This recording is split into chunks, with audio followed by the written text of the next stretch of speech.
Let me tell you something. Not everything in this world is light and love. Sometimes in this life, you've got to know how to walk through the shadows without losing your soul. Not every battle is fought with fists, and not every enemy shows up with a weapon. Some come smiling, some come wrapped in trust. And if you don't know how to protect your mind, if you don't know how to protect your mind, if you don't know how to move strategically, you will be used, abused, and discarded like you were nothing. You see, life doesn't just reward the kind-hearted, it tests them. And some of you listening right now, you've been tested too long. You've been manipulated by people who smiled in your face and whispered lies behind your back. So now it's time you learn what they already know. It's time you understand the game they've been playing. This isn't about becoming evil. It's about becoming aware. This is about power and how to use it with intention.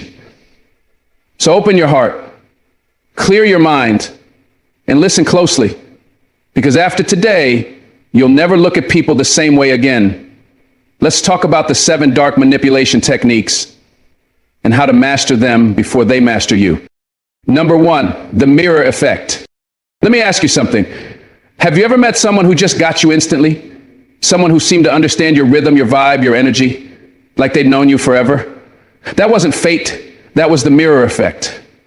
The mirror is powerful. It's not loud. It's not forceful. It doesn't command attention, but it connects. It whispers to the human soul, you are not alone. You see, people don't fall for strangers. They fall for familiarity. They fall for people who reflect back the parts of themselves they love most, or maybe even the parts they're trying to hide. The mirror doesn't need to manipulate with words. It manipulates by resonance. And when you master this, you'll never need to chase approval again. People will feel pulled toward you without even knowing why. When you mirror someone, you don't just copy their words. No, that's shallow. That's surface level mimicry. A master manipulator goes deeper. You reflect their belief systems. You match their values. You subtly align your body language, the tilt of your head, the pace of your speech, the emotional volume in your voice. You shift your energy to meet theirs. You listen to their fears and respond with understanding. You feed their ego without flattery. You don't become them. You become the version of you that feels familiar to them. That's the power of the mirror. It says, we are the same, even when you're nothing alike. And in a world full of loneliness and performance, that message is irresistible. Think about it. The most dangerous manipulator doesn't look like the villain. They look like home. That's what makes the mirror effect so dark, so powerful, so dangerous in the wrong hands, because once you reflect back someone's identity, they start to anchor themselves to you. They begin to trust you, not because you earned it, but because you made them feel understood. And when a person feels understood, they'll hand you their secrets. They'll tell you their pain. And if you're not careful, if you don't respect their trust, you can destroy them. But if you're strategic, if you're disciplined, you can use that connection to guide, to lead, to influence without force. Because once the mirror is in place, they'll follow themselves through you. But this is where it gets deeper. The mirror effect doesn't just work on strangers. It works especially well with people who crave validation, with people who never really had someone see them. You walk into their life and you reflect back the version of them they wish the world accepted. And when you do that, they get addicted. They start seeking your presence like a drug. They begin to need you to feel seen. You become a mirror they don't want to shatter. And if you ever pull that mirror away, if you stop reflecting them, they'll panic, they'll chase it, they'll beg to be seen again. And now you hold power. Not through domination, but through perception. Let me break it down even further. Every person you meet is walking around with a silent question in their heart. Do you see me? They might not say it out loud. They might act tough. They might wear confidence like a mask, but underneath that, they are looking for reflection. And when you show up, matching their tempo, understanding their humor, sharing their values, their heart opens. They feel like they found someone who finally gets it. And that's where you gain ground. That's where influence is born. You're not manipulating their mind. You're manipulating their connection to themselves. And once that's in your hands, you have access to their decisions, their loyalty, their inner world. But listen to me closely. The mirror effect isn't about becoming fake. It's not about lying or shape-shifting to fit in. It's about choosing what version of yourself to show. See, we're all multidimensional. We've all got sides of us that can match different energies. A real manipulator doesn't pretend, they select. They select which part of themselves will best reflect the person in front of them. They adjust without losing their core. They guide the interaction without ever looking like they're in control. That's the beauty. That's the deception. You're not being someone else. You're just choosing strategically who to be. And don't think for a second that this is only about influence and conversations. No.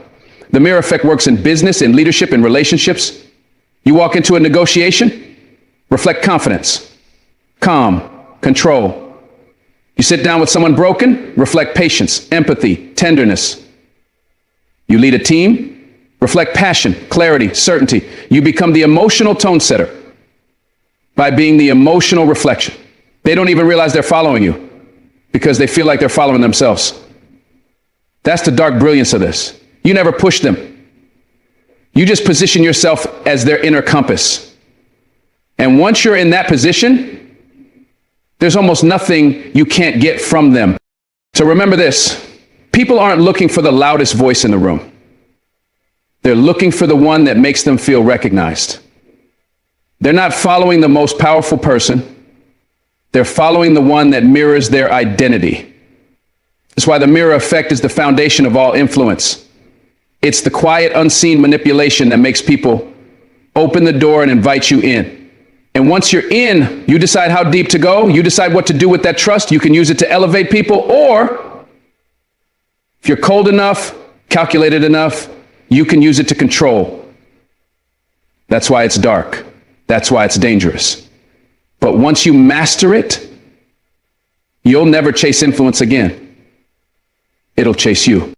Number 2, the silent strategy. Do you ever sit in a room with someone and feel the weight of words that were never spoken? Silence, my friend, is not empty. It is loud. It is full. It is charged with energy that rattles the nerves of the unprepared. You want to shake someone? You want to make them question, chase, unravel? Don't yell. Don't explain. Don't beg. Go quiet. That's the strategy most people never learn because they're too afraid of what happens when they stop talking. They think silence means weakness. They think silence means defeat. But let me tell you something. Those who know how to master silence know how to control a room without saying a word. Because silence is not the absence of power. It's the display of it. When you go silent, you become unpredictable. And the unpredictable man is the most dangerous man in the room. The person who doesn't react, doesn't defend, doesn't explain. They drive people crazy. Why? Because most folks are addicted to control. They want closure. They want to know what you're thinking, how you feel, what move you're about to make. But when you go silent, you strip that control away. You make them sit in their own discomfort. You force them to listen to the echoes in their own mind. And that's when the real manipulation begins. Because now they're doing the work for you. You don't chase with silence. You pull. You pull their thoughts toward you. You make them remember every word you've ever said and wonder why you're no longer saying them. You make them replay every conversation, looking for the moment things shifted. You don't need to raise your voice to make a point. Sometimes you just need to withhold your presence. And that void, that vacuum of energy, it gets heavy. It gets loud in the hearts of those who once depended on your words, your comfort, your validation. Silence becomes the ghost of you, haunting them with everything they lost and everything they didn't appreciate. Think about this in relationships. Somebody disrespects you, hurts you, takes you for granted. What do they expect? A reaction. An explosion, maybe even forgiveness wrapped in emotion. But what if they get nothing? No call, no text, no closure, and you disappear into silence, not to be petty, but to disarm. And in that silence, you shift the power dynamic. Now they are left with the weight of what they did. Now they are begging the silence to break. And when they start talking to fill the void, that's when they start revealing their guilt, their fears, their insecurity. All because you chose not to play the game out loud. And it doesn't stop with personal situations. Silence is powerful in business, in leadership, in negotiations. You want to shake someone in a deal? Don't rush to speak.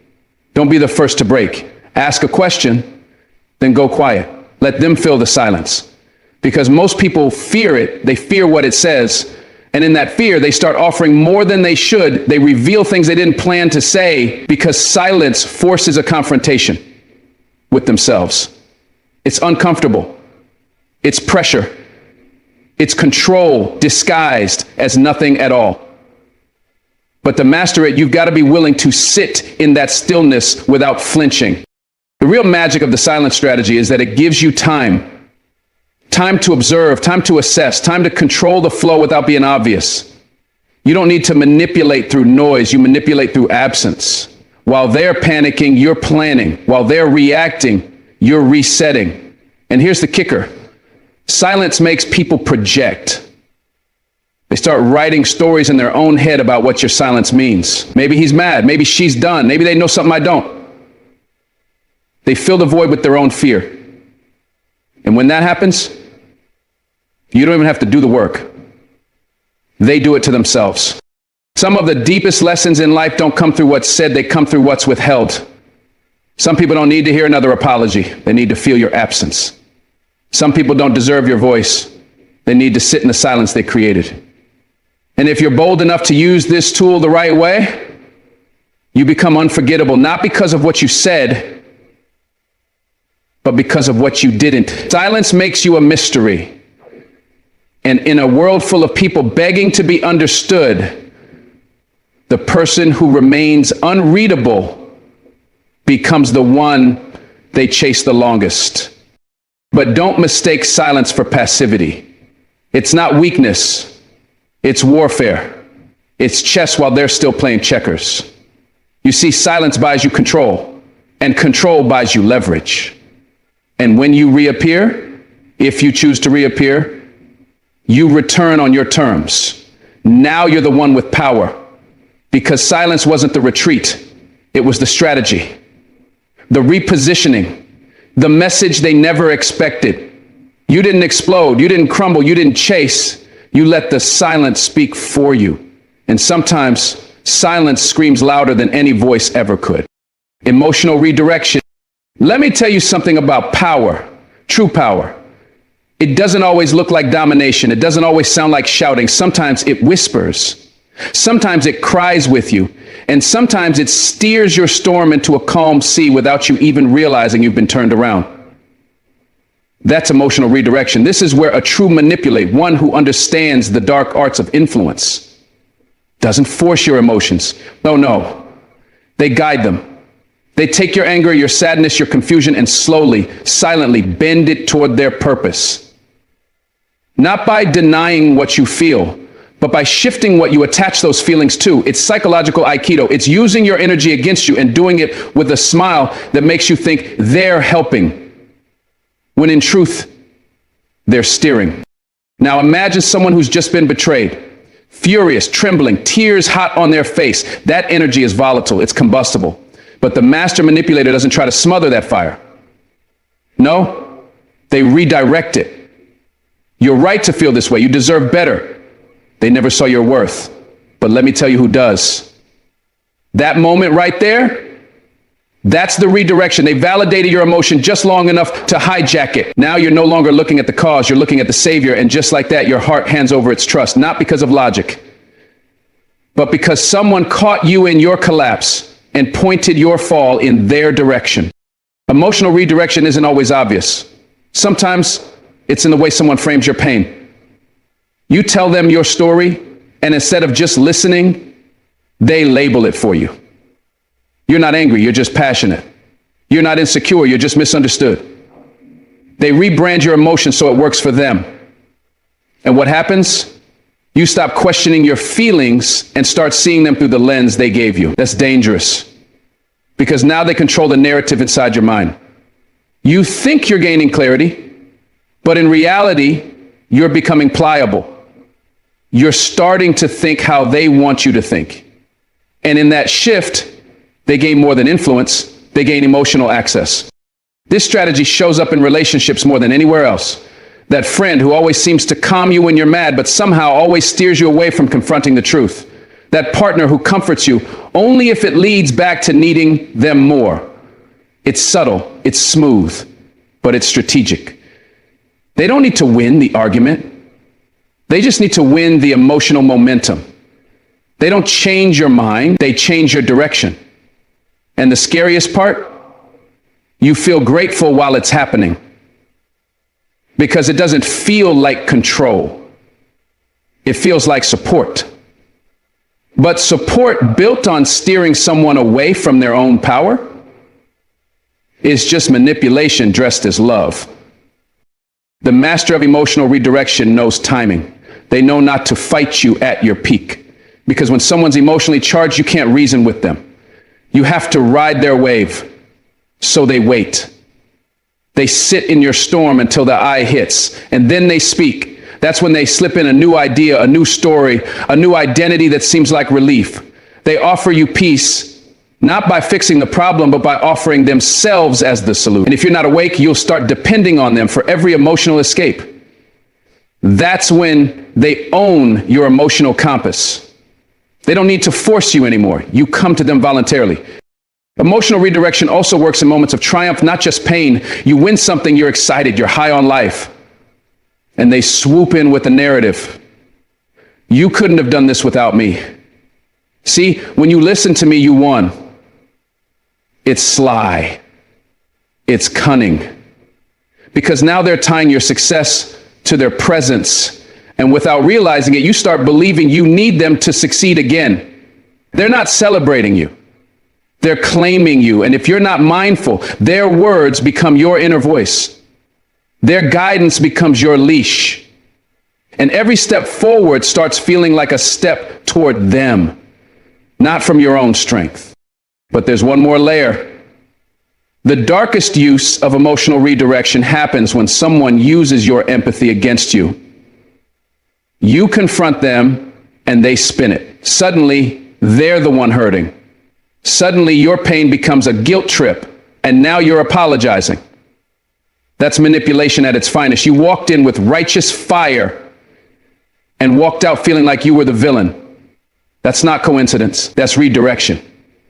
They didn't win the argument with logic. They won it by rerouting your emotion against yourself. And the more you feel, the more they twist, until you start suppressing your own voice just to maintain peace. That's when they've got you.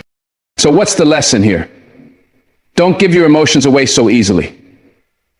Don't let someone else define how you feel, or worse, what your feelings mean. Because once someone can steer your emotions, they can steer your decisions, your loyalties, even your identity. Emotional redirection is powerful because it works in the dark.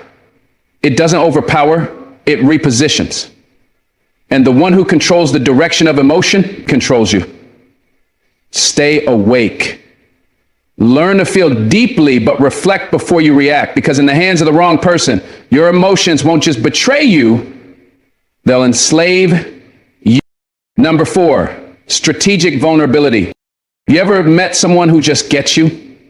Someone who opens up to you so quickly, so deeply it feels like fate? Like maybe the world finally gave you a break, sent someone who knows what it's like to hurt, to fall, to rise again. And they do it with those soft eyes, that cracked voice, that little confession that makes you drop your guard like a broken sword. I've been there too, they whisper, and you believe them. That's not by accident. That's not just sincerity. That can be strategy. That can be strategic vulnerability. It's the art of opening just enough to make you feel safe, just enough to earn your trust, not to protect you, but to control you. See, manipulation doesn't always come loud and aggressive. Sometimes it comes wrapped in a story, a tear, a truth laced with performance. The manipulator knows if they show weakness, you'll offer strength. If they reveal pain, you'll lend compassion. That's human nature. That's how we're wired. And they use that wiring to build a bridge straight into your soul. They make you feel like you're rescuing them, when in reality, they're wrapping their influence around you like chains made of sympathy. Now, don't get it twisted. Vulnerability is not the enemy.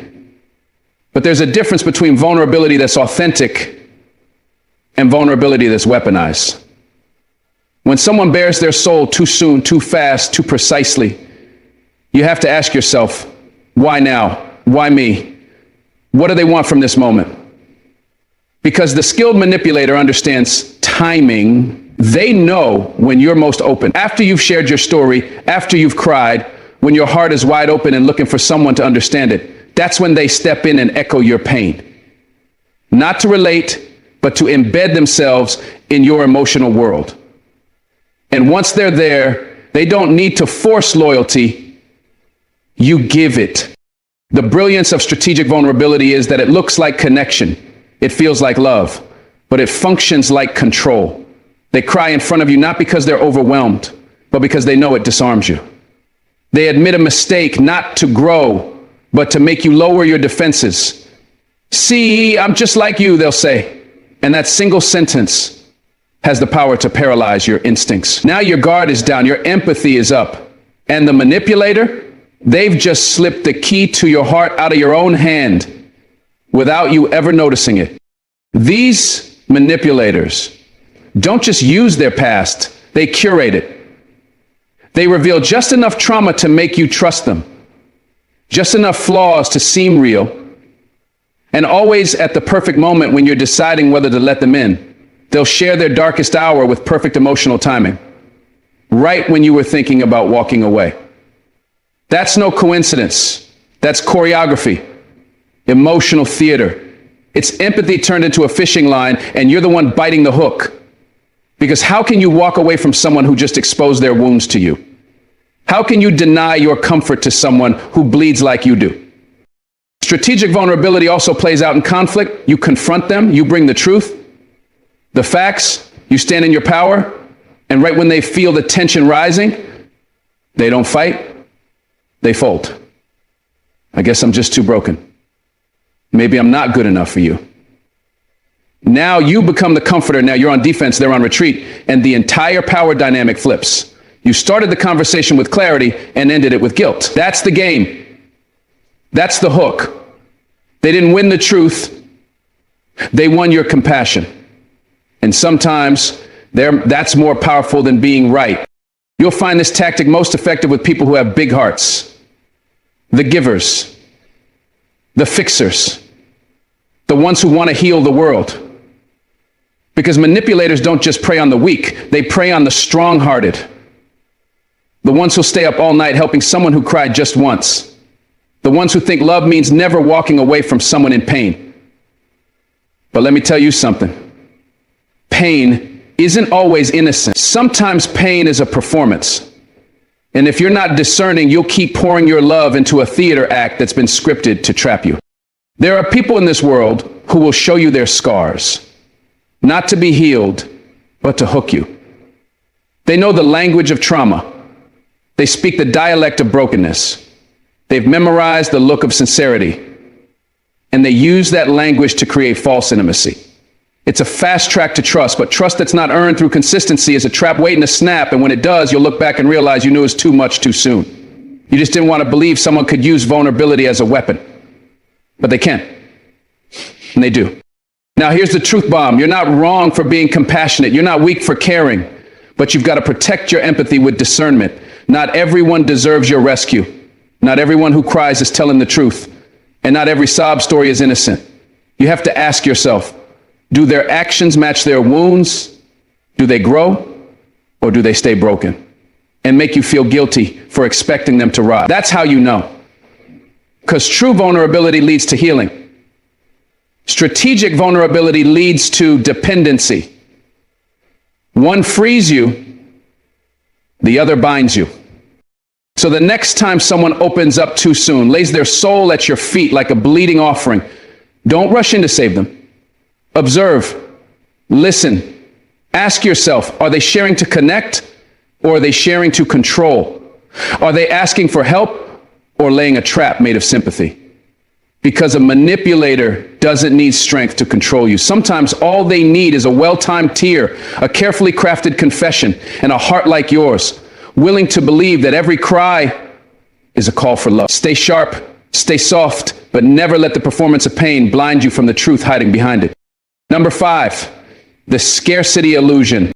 Let me tell you something about how people play with your mind. They don't always need to overpower you. They don't need to be louder, richer, or even smarter. All they need is to convince you that what they offer is rare. That's it. That's the play.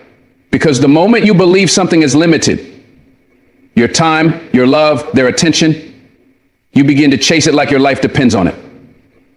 This right here is the scarcity illusion. It's the art of making you think that if you don't act now, if you don't hold on, if you don't compromise, then you'll lose your only shot. That's not just persuasion. That's control. That's how someone makes you forget your worth and fight for what should have never been hard to get in the first place. You see it in relationships, jobs, friendships, even family dynamics. Someone pulls back just enough to make you feel the emptiness. They stop texting. They delay the response. They act like their presence is a prize. Suddenly your mind starts doing backflips. Did I say something wrong? Are they losing interest? I better try harder. And just like that, you've been manipulated, not with power, but with absence. You were convinced that their inconsistency meant they were valuable, instead of realizing their silence was actually disrespect. Scarcity makes average look exceptional. It makes a toxic partner feel irreplaceable. It makes a low-paid job seem like a dream. Why? Because once someone limits your options, they control your decisions. They show you one door, and they make you believe it's the only way out of the fire.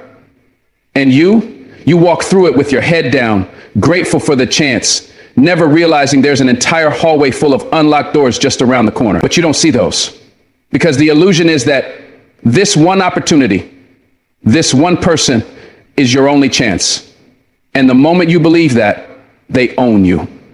This tactic works best on the desperate, the emotionally starved, the ones who've been told they're hard to love, the ones who've gone so long without affection that any drop of attention feels like rain in the desert. Manipulators love the hungry. They show up with crumbs and call it a feast. They cancel plans and call it a feast. They cancel plans and call it mystery. They withdraw love and label it standards. And while you're trying to earn what should have been mutual, they sit back and watch you dance for a spotlight they never planned to share. That's not love. That's economics. And you're the currency. Scarcity illusion makes you compete for someone who should have been grateful to have you. It puts you in survival mode in relationships. It makes you think you have to fight to be seen, to be heard, to be chosen. And when you're in survival mode, logic goes out the window. You're not making decisions anymore. You're reacting. You're begging. You're bargaining. You're breaking your own rules just to keep something you never had to chase to begin with. And the person on the other side, they're calm. They're distant. Because they already know. Scarcity doesn't just create demand, it creates obsession. The real manipulation happens when they give just enough to keep hope alive, but never enough to satisfy. That's the formula. A compliment here, a visit there, a memory you can't shake, followed by days or weeks of cold. They're teaching you to associate uncertainty with value. They want you addicted to their approval. So every time they vanish, it hurts more. Every time they come back, it feels like relief. You don't even realize you're in a cycle. You're not in a relationship anymore. You're in a slot machine. And you keep pulling the handle, hoping for that one sweet moment of connection that never lasts. And the truth is, some people know they're doing this. They've mastered the art of being just out of reach. They condition you to think their love is a reward. They teach you to believe their energy is expensive, their loyalty rare. But in reality, they're just feeding your fear of being without. They want you dependent. They want you to feel like nothing is ever guaranteed, because the moment you think they could leave at any moment, you stop asking for more. You lower your standards. You tolerate the breadcrumbs. That's not love. But here's what I need you to understand. Nothing real is scarce. Not love, not peace, not joy. The things that are meant for you won't play hide and seek with your spirit. If someone truly values you, they won't weaponize their presence. They won't teach you to fear losing them. They'll show you why it's safe to stay. They won't disappear to make you chase. They'll show up, not just when it's easy, but when it matters. And the people who do that, they don't sell themselves as rare. They prove their worth through consistency. The moment you stop believing that someone is your only chance, you take back your power. You realize the world didn't shrink. You just got distracted by someone who wanted to look bigger by making your world feel smaller. But it's not. There's more love out there, more joy, more peace. There are people who will show up every day, not because you earned it, but because that's who they are. That's the life you deserve. Not one built on fear or scarcity or silence, but one built on abundance. But you only receive that life when you stop settling for people who sell their love in limited supply. So here's the question you have to ask yourself now. Who in your life is making you feel like they're doing you a favor by staying? Who is making you feel like love, presence, or kindness is some kind of currency they can raise or lower based on your behavior? And are you willing to finally see that for what it is? Not love, but manipulation. The scarcity illusion is powerful, yes, but it only works on those who've forgotten their value. Remember who you are. Stop chasing what's rare. Start embracing what's real. Number 6, divide and control. Let me tell you something real right now. The fastest way to conquer a crowd is to divide it. The fastest way to weaken a strong person is to isolate them. That's what divide and control is all about. It's subtle, it's silent, and it's dangerous. See, the person who uses this tactic isn't just trying to argue with you. They're trying to separate you from your lifelines, your friends, your family, your confidence, your sanity. Because when you're alone, you're easier to mold. When you don't know who's really in your corner, you start relying on the one voice that's still talking. And if that voice is the manipulator, you've already lost. Divide and control isn't about screaming. It's about whispering lies until you can't hear truth anymore. This strategy thrives in the shadows. It plays out in quiet suggestions like, I don't think your friends really care about you, or your family doesn't get you the way I do. These aren't just words. They're seeds. Seeds of doubt. And once they're planted, they grow into thorns. You start questioning everyone around you, thinking maybe they're against you, maybe they don't understand you. That's how the manipulator becomes your only source of validation. By dimming the light of everyone else. They don't have to attack the people you love, they just have to poison the connection. You ever notice how someone gets quieter when you're winning? How they suddenly act distant when you reconnect with someone they isolated you from? That's not a coincidence. That's control. Because to keep you under their influence, they can't afford you having too many perspectives. If you start getting advice from others, you might realize you're being played. So they create conflict. They turn people against each other. They twist words, stoke jealousy, manipulate the narrative so well that by the time you see what's happening, you've already cut off the ones who cared. And now, they've got you right where they want you. Alone and confused. Divide and control shows up in workplaces, families, churches, even romantic relationships. The manipulator plays both sides. They tell one person one thing and tell you another. Then they sit back and watch the fire burn. While you're arguing, defending, or doubting yourself, they're collecting loyalty points. They present themselves as the calm, wise mediator, when really they lit the match. It's evil, but it's effective. Because if you don't know who to trust, you're forced to lean on the manipulator. And when you lean on them, they rewrite your reality. You stop thinking for yourself. You might think, I would never let someone isolate me. But it doesn't always look like isolation. Sometimes it looks like love, like protection. Like, I just want what's best for you. They'll say, I don't like how they talk to you, or you're better off without them. And it sounds caring. But over time, you realize they don't like anyone in your life.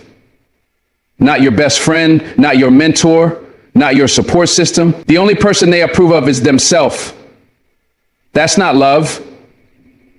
That's a slow erosion of your world until the only thing left standing is their influence. And let's be real. This tactic hits harder when you're already in pain, when you've been betrayed before, when your confidence is low, when you feel misunderstood. That's when the manipulator swoops in and says, they don't get you, but I do. And because you're vulnerable, that sounds like truth, but it's bait. And the moment you bite, they start cutting ties in your life. They make you feel like everyone else is a threat. Before you know it, you're arguing with your own reflection, unsure of who you were before they came along. That's the danger of divide and control. It doesn't just separate you from people, it separates you from yourself. This manipulation isn't always loud. Sometimes it's the absence of connection.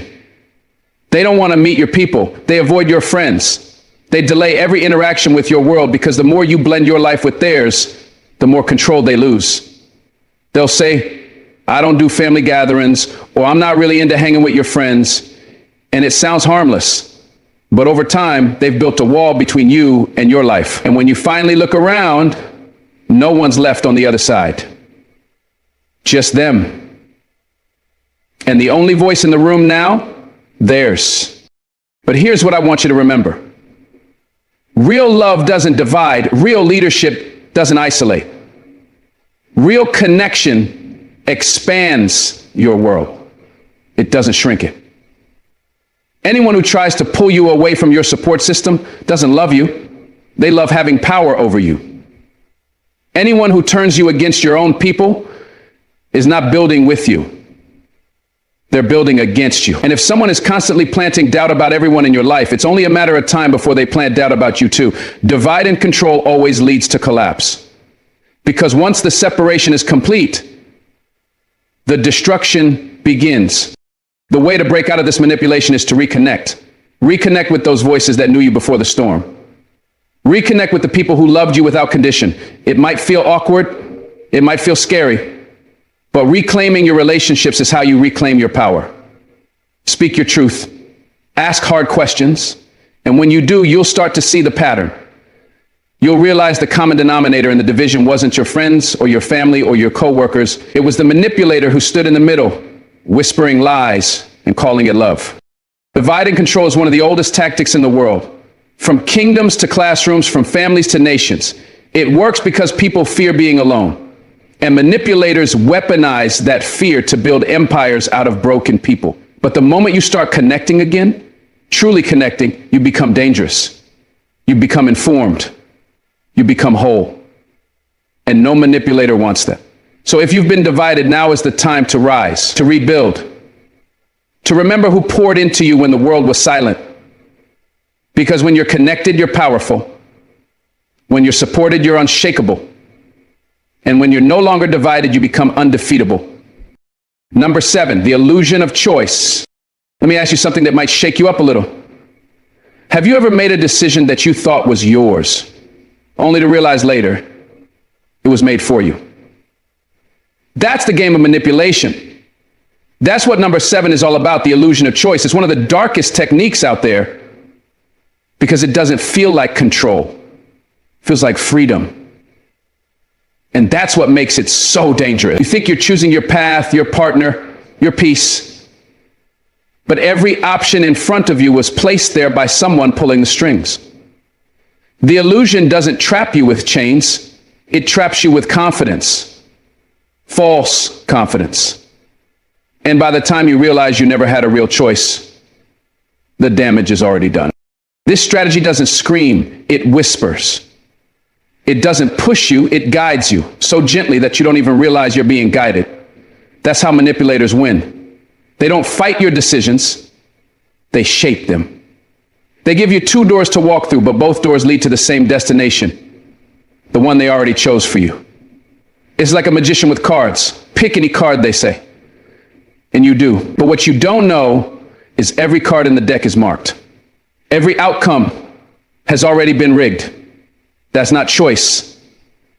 That's choreography. And the worst part, you feel proud of the decision. That's the art of the illusion, making you believe the power was in your hands the whole time. Maybe they gave you 2 job options. Maybe they acted like they were letting you decide where to go, what to do, how to live. But behind the curtain, they were limiting the field. They were feeding you thoughts, crafting scenarios, subtly leading you like a puppet toward the answer they already wanted you to land on. It's not always about saying yes or no. Sometimes the trick is in what choices you're allowed to see. You might think, no one controls me like that. But let me tell you, if someone ever made you feel guilty for choosing something they didn't want, they were never offering you a choice. That's not freedom. That's emotional blackmail wrapped in a smile. The manipulator says, it's up to you, but I'll be really hurt if you choose that. Or do what you want, but just know it'll affect us forever.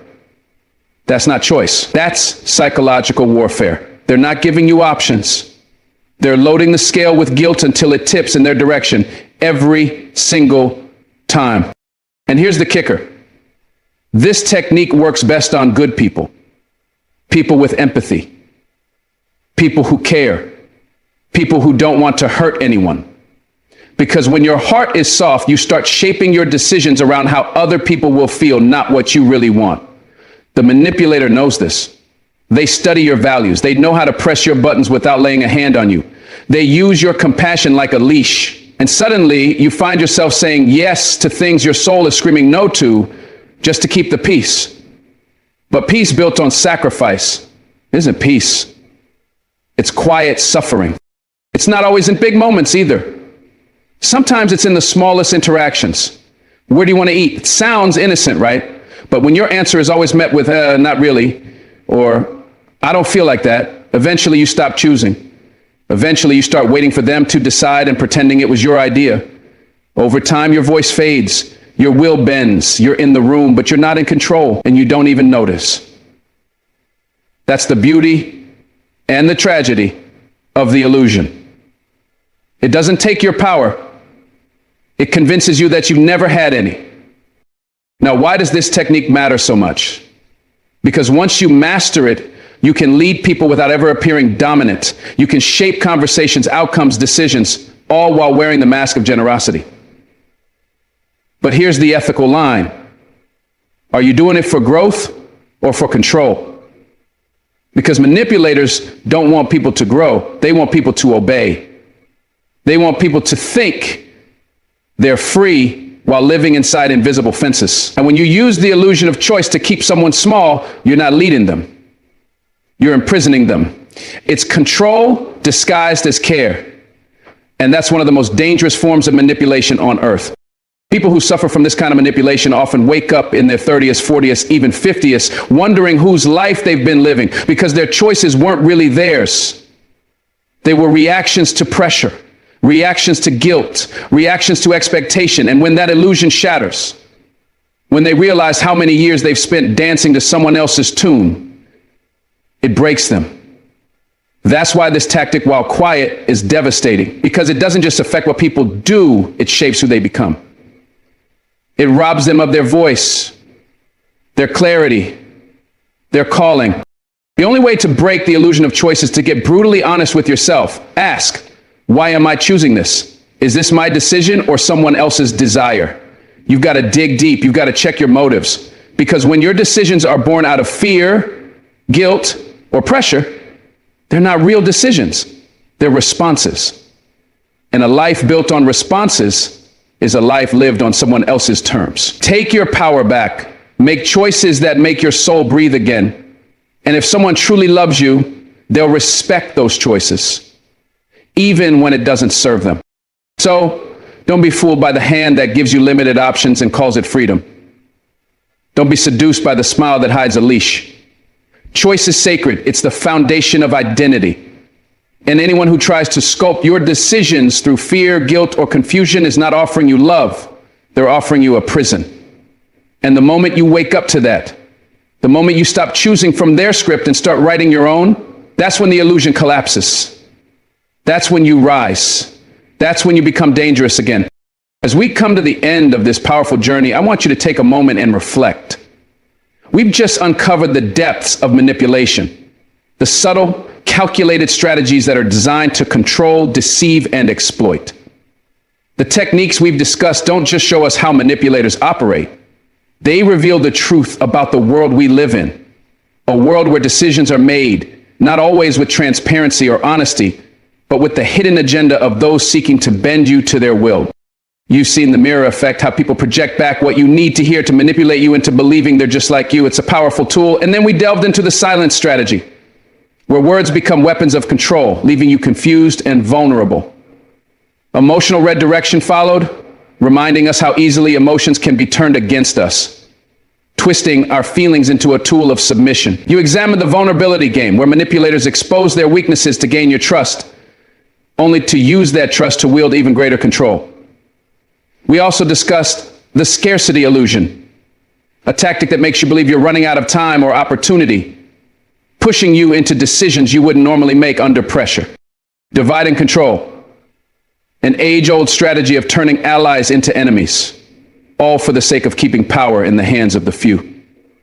And finally, we unpack the illusion of choice, perhaps one of the most insidious methods, because it feels so much like freedom. But let's be clear, manipulation is never about freedom. It's about control, and it wears the disguise of love, care, or even kindness. All these techniques have one thing in common. They prey on our humanity, our empathy, our desire to do good, to help, and to belong. They are subtle and calculated, often hiding in plain sight, and that's what makes them dangerous. They are the invisible chains that bind us, the silent whispers in the back of our minds that shape our decisions without us ever realizing it. They can leave you questioning your choices, doubting your strength, and feeling lost in a world that suddenly feels like it's not your own. But now that you know these techniques, now that you've seen the truth behind the veil, you're not helpless. Knowledge is power, and understanding these strategies gives you the upper hand. You can recognize when someone is trying to pull these tricks on you, and you can choose to walk away or stand firm. You can reclaim your power, your voice, and your choices. Remember, you are the master of your own destiny. No one, no matter how charming, persuasive, or manipulative, has the right to control your life. You are the one who decides the course of your journey. You are the one who decides what you will tolerate, what you will accept, and what you will reject. So as you move forward, take with you this knowledge. Use it to protect yourself, to stay true to your path, and to ensure that no one can take away your freedom. Stand tall, be aware, and remember that you are always in control of your destiny. Thank you for taking this time to learn, to grow, and to protect yourself. May you always be empowered to make choices that serve your highest good. God bless you.